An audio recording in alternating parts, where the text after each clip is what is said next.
سے مت بھاگو یوں غزالوں کی طرح، ہم نے چاہا ہے تمہیں چاہنے والوں کی طرح۔ تو ذرا محبت کے ساتھ بولے نعرہ تکبیر۔ ان کے قلب و جگر میں دوستو آئیے یہ بات دیگرے، ہمیں اپنی حلاوت و چاشنی کو بھی تبدیل کرنا ہے۔ کبھی ہم حمدیہ کلام سماعت کریں گے تو اس کے بعد نعتیہ کلام ہمارے گوش گزار ہوگا، اور کبھی سیرت پاک صلی اللہ علیہ وسلم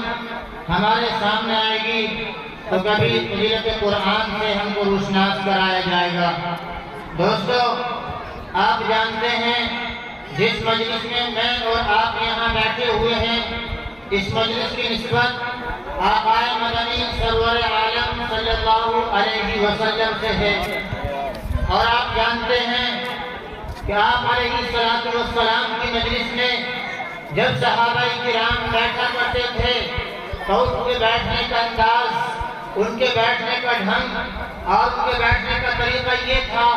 کہ اگر اس مجلس میں بیٹھنے والوں کے سروں کے اوپر چادر ڈال دی جائے تو اس چادر میں جھول نہ آئے۔ کنڈے کی سرزمین پر بسنے والے مسلمان بھائیوں اور آس پاس سے آئے ہوئے غیور نوجوانوں، آپ نے سینے پر ہاتھ رکھ کر یہ بتلائیں کہ ہم میں سے کون صحابہ نبی پاک صلی اللہ علیہ وسلم سے عشق اور محبت کرنے والا ہے۔ ذرا اپنی محبت کا مظاہرہ ہاتھ کر کے اٹھا کر بتلائیں کہ کون کون صحابہ صلی اللہ کے نبی سے محبت کرتے ہیں۔ سبھی محبت کرتے ہیں نا؟ جب آپ سے محبت کرتے ہیں تو محبت صرف ہاتھ اٹھانے سے نہیں بلکہ بیٹھنے سے بھی محسوس ہونی چاہیے۔ اس لیے کہ جب میرے آقا نبی پاک صلی اللہ علیہ وسلم مجلس کیا کرتے تھے، کوئی محفل کوئی جلسہ کیا کرتے تھے، تو صحابہ آپ کی مجلس میں مل کر ایسے بیٹھا کرتے تھے کہ پرندے اگر آپ کے سروں پر بیٹھ جائیں تو ایسا محسوس ہوتا تھا کہ جانور نہیں، کسی انسان نہیں، کسی پتھر پر پرندہ بیٹھا ہوا ہے۔ جو نوجوان بھائی مسجد کی دیوار پر کھڑے ہوئے ہیں، محبت سے درخواست کر رہا ہوں، آپ نے بھی نبی کے عشق کا دعویٰ کیا ہے، صحابہ سے محبت کا دعویٰ کیا ہے، اگر آپ اپنے محبت میں پکے اور سچے تو اپنا مجمع کے اندر آ کر بیٹھ جائیں اور اس مجلس کو زینت بخشیں۔ ہو سکتا ہے مجلس اور یہ محبت، یہ دعویٰ عشق اللہ کو پسند آ جائے اور فرشتے ہماری اس محبت کے دعوے کو، اس ہاتھ اٹھانے کو اپنے قلم اور کاپی سے لکھ کر اللہ کے حضور پیش فرما دیں کہ اللہ کنڈے کی سرزمین پر دینی مجلس ہو رہی تھی، وارثین انبیاء وہاں آ رہے تھے اور تیرے نوجوان بندے اور تیرے بزرگ بندے وہ تیرے نبی کی چاہت اور تیری محبت میں سر جوڑ کر ایسے بیٹھے ہوئے تھے کہ ایسا منظر ہم نے کبھی دیکھا نہیں ہے۔ تو میرے بھائیوں، متحد ہو جائیں تو بدل سکتے ہیں زمانے کا نظام، متحد ہو جائیں تو بدل سکتے ہیں زمانے کا نظام، اور منتشر ہو تو مرو شور مچاتے کیوں ہو؟ ایک ہو جائیں تو بن سکتے ہیں خورشید مبین، ایک ہو جائیں تو بن سکتے ہیں خورشید مبین۔ واقعی بکھرے ہوئے تاروں سے کیا بات بنے، اگر جھاڑو کی سیٹیں اکٹھا نہ ہو تو گھر کا کوڑا کچرا باہر نہیں ہو سکتا ہے۔ گھر کی صفائی کرنے کے لیے ان جھاڑیوں کا آپس میں اتحاد اور اتفاق، جھاڑو کی سیٹوں کا اکٹھا ہونا یہ ضروری ہے۔ جب وہ اکٹھی ہو جاتی ہے تو گھر کا کچرا باہر نکل کے چلا جاتا ہے۔ اس لیے میرے بھائیوں کو دینی اور ایمانی بھائی ہیں، اور یہ ہمارا ایمان اور اسلام اور ہماری عقیدت اور محبت ہم نے تقاضا بھی کرتی ہے کہ جب دین کی مجلس میں بیٹھے تو سر جوڑ کر مل کر محبت کے ساتھ بیٹھنا چاہیے۔ اس لیے کہ شاعر تو یوں کہتا ہے، نہ مال سے نہ دولت سے نظر سے پیدا، نہ مال سے نہ دولت سے نظر سے پیدا، اور دین ہوتا ہے بزرگوں کی نظر سے پیدا۔ اب آپ خود فیصلہ کریں، اللہ والوں کی زیادہ نگاہیں سامنے بیٹھنے والوں پر پڑیں گے، کھڑے ہونے والوں پہ پڑیں گے، اور جو بیٹھنے والے ہوں گے زیادہ محبت کی نگاہ ان کے اوپر پڑے گی، جو مجلس کی بے ادبی کرنے والے کھڑے ہوئے ہوں گے ان پر زیادہ پڑے گی۔ سوچیں گے تو بے ادب ہے تو ان پر محبت اور شفقت کی نگاہ تو نہیں پڑے گی، اور اللہ والوں کی جب نگاہ انسان کے انسان کسی جانور پر پڑ جاتی ہے تو اس کی زندگی بدل جاتی ہے۔ بہرحال ماشاءاللہ بہت اچھے سمجھدار انسان ہیں، ہر سال محبت کے ساتھ آپ اپنے علاقے کا اپنے مدرسے کا جلسہ سنتے ہیں۔ آپ حضرات ایک بار زور سے نعرہ لگائیں تاکہ اپنے گھروں میں اور بیٹھکوں میں، چوپالوں میں، دکانوں پر، چوراہوں پر کھڑے ہوئے ہیں، بیٹھے ہوئے ہیں، صدائے تکبیر کے ذریعے ان تک یہ پیغام پہنچ جائے کہ جلسے میں مائک پر بولنے والے ایک ہی نہیں ہیں، ساتھ دینے والے بہت سارے ہیں۔ نعرہ تکبیر! آواز کے لیے سے باری ملے ہوگی بھائی ہے امید سی لگا کنڈے میں کھڑا ہوں میں۔ پچھلے سال تو ماشاءاللہ بہت شور شرابہ بہت بیٹھنے چارج تھی، تو محسوس نہیں ہوا کہ جیسے میں رات کنڈے میں ہوں۔ پچھلے سال میں رات دن رہا تھا، رات کو نہیں آ سکتا۔ ہمارے یہاں شیرپور مظفر نگر میں بارش برابر ہے، 11-12 بجے تک بارش برابر ہو رہی تھی۔ تو بہرحال اللہ کا فضل ہے، اللہ نے بچوں کی خوشی کا جو واسطہ ہم نے نماز سے پہلے دیا تھا اللہ کو کہ اگر آپ کو اپنے محبوب کے ان مہمانوں کا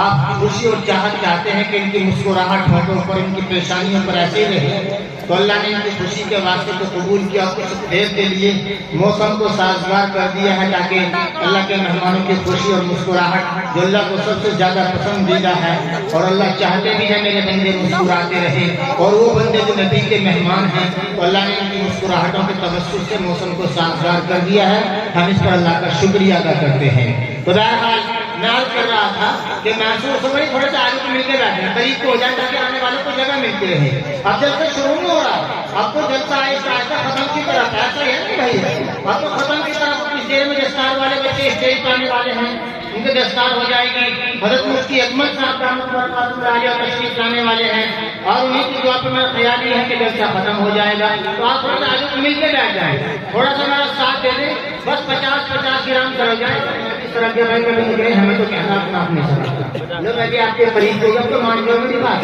جلسہ تو آپ کا مہمان گھنٹے کا جلسہ آپ کا ہے، یہ جلسہ کامیاب رہے گا انشاءاللہ، تو اس کی کامیابی کا 100% چہرہ آپ کے کندھوں کے اوپر جائے گا۔ اور آنے والے جو علماء جو رات دن کئی کے جلسے چل رہے ہیں، دیگر جلسے میں جاتے ہیں، میں نے جلسہ دیکھا کہ گھومنے کو دیکھا، ایسے بھی جھل کے بیٹھتے ہیں، ایسے بیٹھنے والے ہوں دیکھیں ماشاءاللہ، تو اچھائی کے ساتھ آپ کا ذکر خیر ہوگا۔ بہرحال ماشاءاللہ بیٹھ جائیں، تو میں اس کا رات میں زور سے نعرہ لگائے تاکہ جو راستوں میں ہیں، گھروں میں ہیں، چوراہوں پر ہیں، دکانوں پر ہیں، چوپالوں میں ہیں، اپنی بیٹھکوں میں ہیں، سدائے تکبیر کو سن کر وہ بھی آ جائے۔ نعرہ تکبیر! آگے والے ہاتھ اٹھایا ایسا لگا شاید پیچھے والوں کے ہاتھ میں ہے۔